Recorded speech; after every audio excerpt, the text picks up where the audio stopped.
With the release of Cartethyia, there's been quite a gap in player feedback regarding her strength, or lack thereof, without Renacita's favorite bard accompanying her.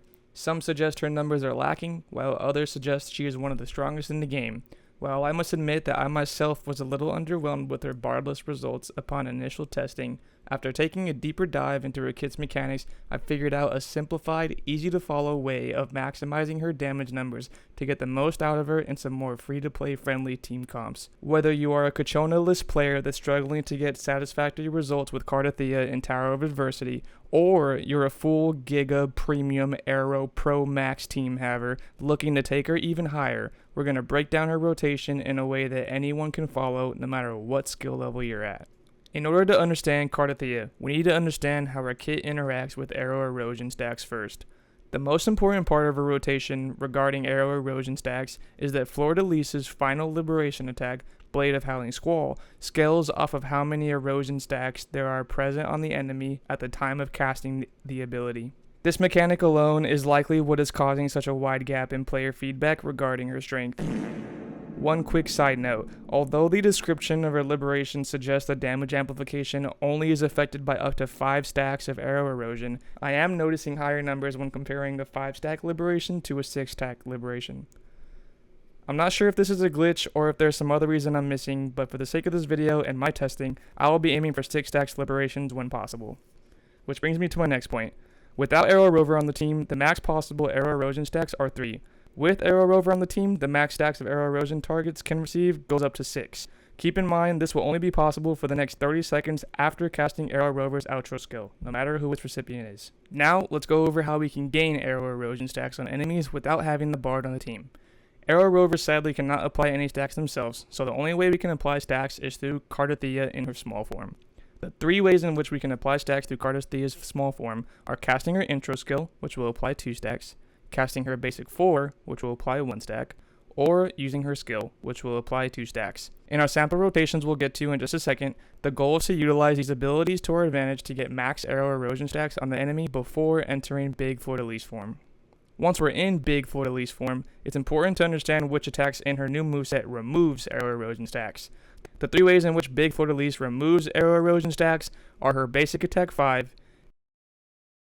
mid-air attack 2, and her second resonant skill, May Tempest Break the Tides. All 3 of these moves will remove 1 Aero Erosion stack each when used. In our sample rotations coming shortly, we are aiming to avoid overusing these moves so we can maintain max stacks before our final liberation hit. Now to get into the rotations. Keep in mind, in these 3 free-to-play friendly teams that I'm showcasing here, they all are within a 10-second clear time within each other, so either of them can work perfectly fine. Starting with the Rover Shorekeeper team. We're going to use Shorekeeper's basic attack string, followed by her heavy attack and skill. Then we'll switch into Rover, and immediately skill and basic 4 to fill 1 stack of their forte. Swap back into Shorekeeper, use more basic attacks as needed to get her Concerto to about 75% full, then Liberation and Echo skill, before triggering an intro skill into Aero Rover. Aero Rover's intro skill will put them into the air and will allow us to use 2 more basic attacks before using their Liberation, then use their skill 2 times, and then intro into Cartethyia. Following Cartethia's intro, basic attack string until using her basic 4, skill, then basic attack to plunge, which will activate all our sword buffs and get us ready to enter floor form. However, with this current spot in rotation, we're sitting at 5 Aero Erosion stacks, so we're going to do 1 more basic string just to get her to the 6th stack right before entering Fleurdelys' form. Then, while in Fleur form, we're going to spam basic attacks until we begin the basic attack 4, which will be right as she pulls out these swords and portal looking thingies. As soon as we see this start, we can use our skill to cancel this long animation. The attack will still go through as we move forward and speed up our moveset. Following the skill, we're going to hit 1 mid-air attack, then skill, which will plunge down and remove 1 Aero Erosion stack. This is the only Aero Erosion removal ability we'll be using here. Then we're going to use a basic attack string again until basic 4, which is the swords again. Then we're going to cancel it this time by pressing Liberation to change back into small Cartethyia form. We're going to hit a full basic attack string to add 1 more erosion stack back onto the enemy. And as we see Cartethyia do this move where she holds a sword and starts to move it downwards, then we can speed up and cancel that animation by hitting Liberation, coming back into Big Fleurdelys form, and hit basic attacks as needed until our final Liberation is ready, then use it as soon as it's available. Then use Shorekeeper's enhanced intro and rinse and repeat.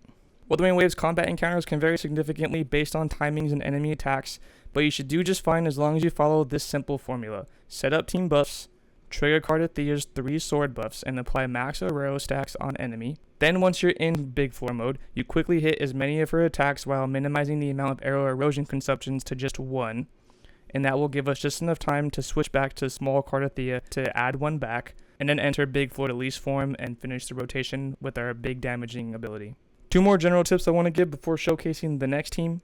Fleurdelys' manifest 12-second timer only counts down while you're in the big fleurdelys form. It does not count down whenever you swap back in a small Cartethyia form. So it's important to prioritize quickly hitting as many hits in big fleurdelys form while you can, and whenever you switch back into small Cartethyia form, you can kind of use that as an opportunity to take your time. Like, say for example, if you have an enemy doing lots of sporadic movements and it's difficult to guarantee that you'll be landing your hits in big fleurdelys form, it's just something to keep in mind as you practice quick swapping between the 2 forms. The second tip I have is regarding the usage of the fleurdelys echo skill across its many users.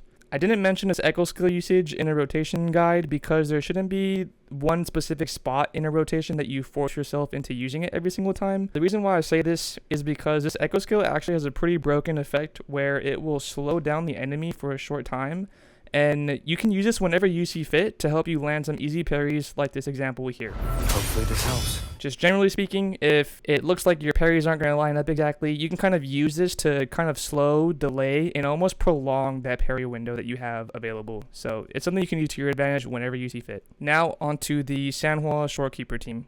Throughout these 3 different team options, the rotation once we start our big fleurdelys form will be the same every single time. The only difference is the setup beforehand. For this team, we'll begin with Shorekeeper basic attack string into heavy into skill again. Then we're going to swap into Sanhua, skill, liberation, initiate our forte heavy attack. As soon as we are letting go of that heavy attack, then we swap back into Shorekeeper. Do basic attacks as needed, liberation, echo. Then we're going to intro into Cartethyia, do 1 full basic attack string, swap back to Sanhua, and her outro will immediately be ready. We'll echo and then intro back into Cartethyia again. As soon as we intro into Cartethyia, we're going to skill into plunge and immediately enter big fleurdelys form, following the same rotation as before. The timing on this rotation is pretty tight if you want to make sure you have Sanhua's basic attack buff still active when you're casting the final fleurdelys liberation attack. You'll know it's still active if you see this blue Glacio buff icon down here. And of course we will close off this rotation with Shorekeeper's enhanced intro. Now for the Rover Sanhua team. Open with a full basic attack string on Cartethyia, then swap to Aero Rover, skill, and do a basic attack string. Swap to Sanhua to skill, burst, heavy attack. Swap back to Aero Rover to skill, basic twice, liberation. Skill twice, then intro into Cartethyia. Swap back to Sanhua, use her echo, intro again into Cartethyia. Skill, then basic attack plunge, then enter big fleurdelys form.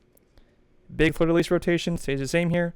But one thing to keep in mind is very important is that we are swapping back into small Cartethyia form to use that basic attack string, not only to apply the 1 stack of Aero Erosion again to get us to max stacks, but also because this will actually refresh the 20-second timer on the Sword of Divinity Shadow buff. In other words, the timing of doing this basic attack string during the swap back period, we will still have that sword buff available and will not need to do a full basic string when we're beginning a new small Cartethyia rotation. And that is all for today. Please leave a like if you found this helpful. Feel free to comment any questions you might have, and I'll see you in the next one.